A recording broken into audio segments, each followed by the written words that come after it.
PVC touch-up compound is not formulated or intended to bind to the metal substrate when damage penetrates the coating and exposes the metal substrate.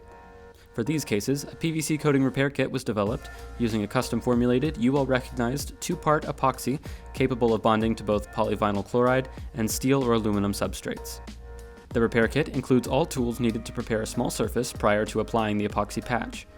This includes an emery cloth to prepare the surface of the damaged area, the epoxy solution, cleaning cloths, mixing tools, mixing board, instruction sheet and chemical information, and an applicator tool for the compound.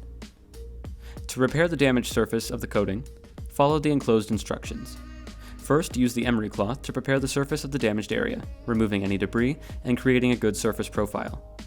Next, use the wet cleaning cloth to remove any excess debris and wipe the area dry with the dry cleaning cloth.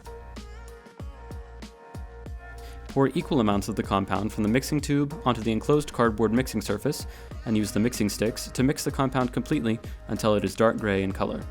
Once fully mixed, use the enclosed applicator to apply an even coating to the damaged area.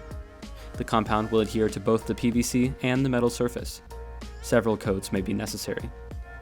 The PVC coating repair kit uses a 2-part epoxy cold weld system that creates a permanent bond that can be shaped, styled, and sanded after curing.